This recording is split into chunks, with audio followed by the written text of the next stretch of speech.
Here we're asked to find the direction in which the maximum rate of change occurs for the function f of x comma y at the point 1/2 comma 1/2, and we're asked to give the answer as a unit vector.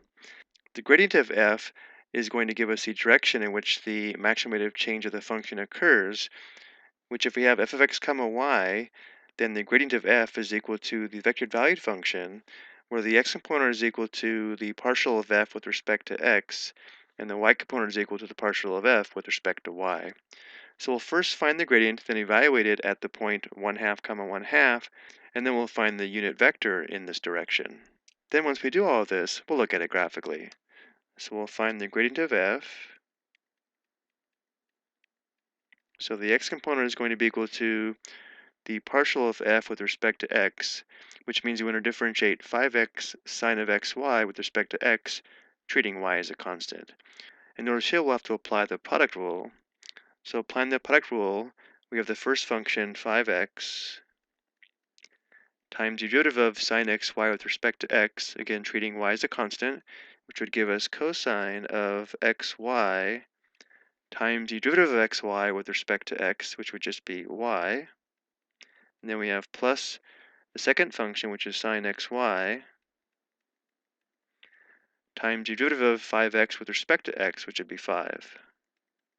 So this would be the x component, and now the y component is going to be the partial of f with respect to y.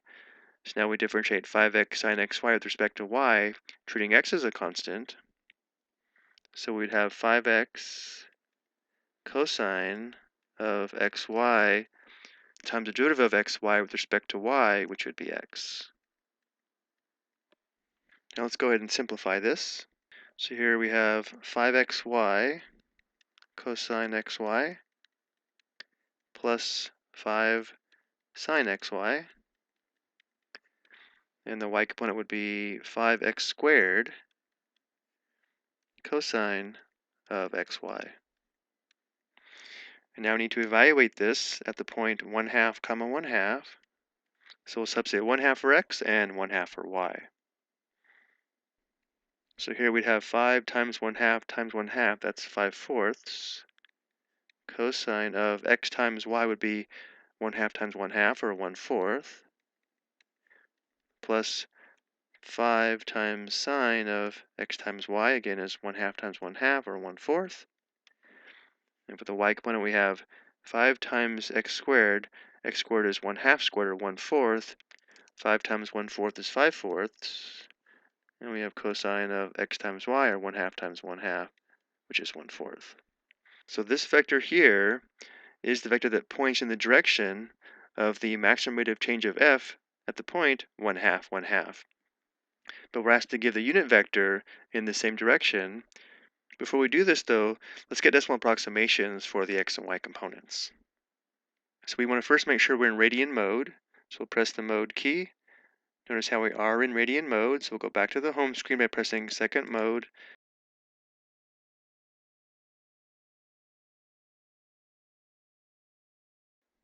Enter. So the x component is approximately 2.4482.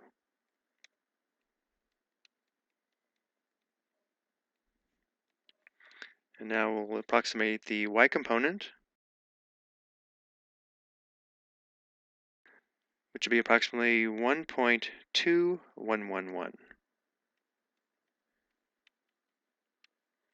So now we want a unit vector in the same direction. So our unit vector is going to be equal to the gradient of f at the point 1/2, 1/2, divided by the magnitude of the gradient, which would be 2.4482 squared plus 1.2111 squared.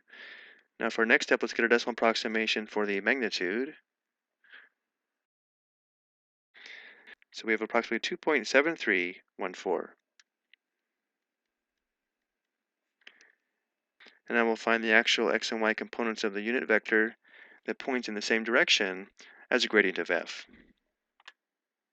So we have 2.4482 divided by 2.7314. Enter. So approximately 0.8963 for the x component And now for the y component, we have 1.2111 divided by 2.7314. So approximately 0.4434.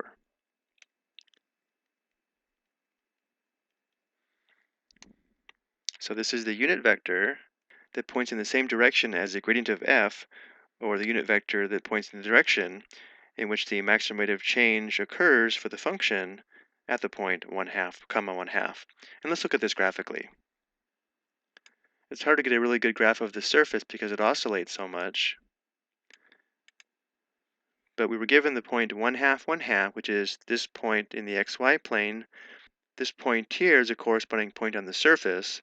So to find the z-coordinate of this point, we'd have to substitute 1/2 for x and 1/2 for y into the function. From here, we were asked to find the direction of the maximum rate of increase of f, and we're asked to express that direction as a unit vector. So what we did is we found the gradient of f, which is this red vector here, which means from this point, if we moved in that direction, we'd move in the direction of the maximum rate of change of f. But because we were asked to express the direction as a unit vector, we normalized the gradient or found a vector in the same direction with a magnitude of 1.